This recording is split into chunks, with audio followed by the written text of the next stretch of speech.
Joining us now is our in-house Kamala interpreter. She's also the Federalist editor-in-chief and Fox News contributor, Mollie Hemingway. Mollie, good to see you. Listen, great to be here. What the heck is Kamala Harris talking about? I mean, she's not making any sense.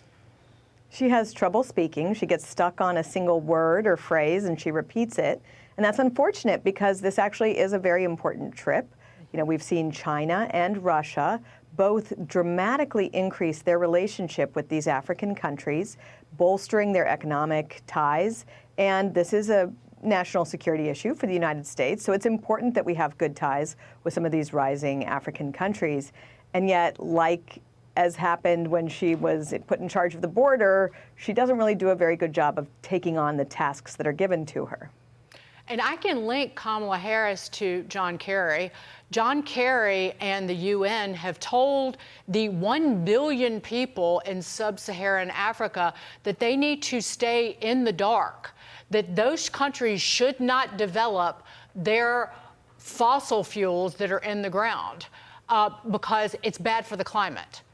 And speaking of John Kerry, in all of his idiotic glory, Biden's climate envoy has defended world leaders, including himself, not a leader, but who fly on private jets around the globe while pushing the green agenda on everybody else. Listen to this, Mollie. Private aviation is an example of something where people are starting to pay more attention, and but when people who go to Davos to talk about climate change fly private, it seems like they don't want to make. Well, they actually, I've talked to them about it. They offset. They buy offsets, they offset, and they are working harder than most people I know to be able to try to affect this transition. Oh, he's flying to Paris and London in the next few days, Mollie. Yeah, John Kerry, looking a little rough there. He's been asked about this repeatedly. He and other people like him are asked about their frequent use of jets, which they claim are so bad for the environment, but they use them all the time. They're called on it repeatedly. They just don't care. They really feel like there's one set of rules for everybody else and another set of rules for themselves, and they don't.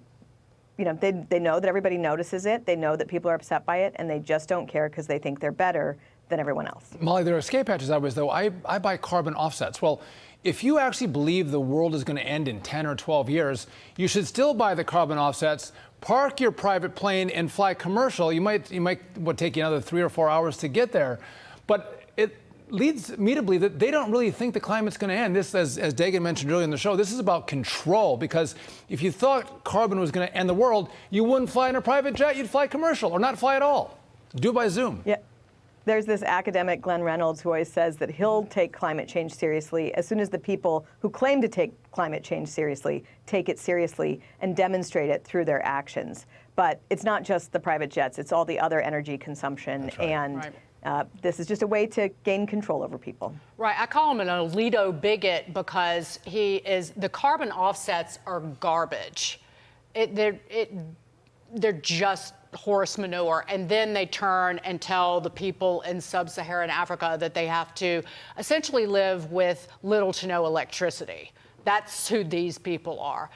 And I want you to take this and talk to Mollie about this. This is in your heart. Well, because the left... It's in mine, but he's got a bigger heart. So we want to go to this one quickly, Mollie, because the left has gutted America's core values. Everything from patriotism that's dropped to 38% from 70% in 1998, down 42%.